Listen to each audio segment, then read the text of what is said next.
Praise the Lord. आप सबको जय मसीह की। पतरस ने यीशु मसीह से पूछा कि फिर उद्धार किसका हो सकता है। हम जब मसीह पर विश्वास करते हैं तो वचन हमें सिखाता है कि हम उद्धार को लेकर मनन करें और उद्धार हमारा कैसे हो, हम इसी बातों पर ध्यान दिया करें। हर एक विश्वासी के जीवन में उद्धार सॉल्वेशन बहुत जरूरी है और परमेश्वर का पवित्र वचन उद्धार के विषय में, सॉल्वेशन के विषय में क्या कहता है। यूहन्ना अध्याय 3 में यीशु मसीह निकोदेमुस से कहते हैं कि मैं तुझसे सच सच कहता हूँ, यदि कोई नए सिरे से न जन्मे तो परमेश्वर के राज्य को नहीं देखेगा।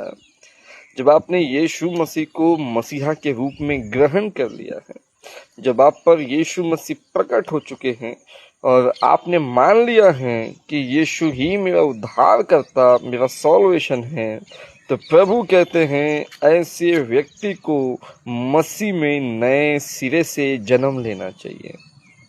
नए सिरे से जन्म लेने का अर्थ है मसीह पर विश्वास करना, पिता पुत्र पवित्र आत्मा के नाम से बपतिस्मा लेना, फिर पवित्र आत्मा का बपतिस्मा लेना, जिसका अर्थ है परमेश्वर की वाणी, परमेश्वर का आत्मा जो आपको कहता है वैसा ही जीवन जीना।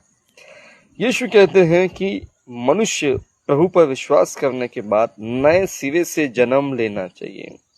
नए सिरे से जन्म लेने का अर्थ है यदि आप मसीह का उद्धार पाने से पहले या मसीह को ग्रहण करने से पहले या मसीह को अपना मुक्तिदाता स्वीकार करने से पहले गाली देने वालों में से थे, तो अब आप मसीह में हैं, उद्धारकर्ता के रूप में अपने मसीह को स्वीकार कर लिया है, तो अब आप नए सिरे से जन्म इस प्रकार से ले कि आपका नया जन्म ये जो हो चुका है मसीह में, इसमें आप गाली देने वाले ना हो।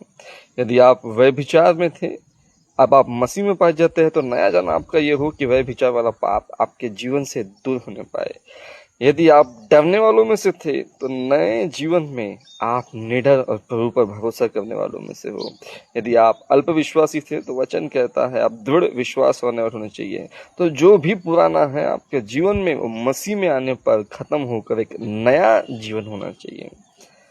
तो आज भी अपने भीतर झांके कि क्या पुराना है, उसे नया करना आवश्यक है। जब तक हम नया ना करें, यीशु कहते हैं उद्धार नए होने से ही है और नए होने पर ही परमेश्वर के राज्य को हम देख पाएंगे। तो भी ब्लेस करे आप सबको।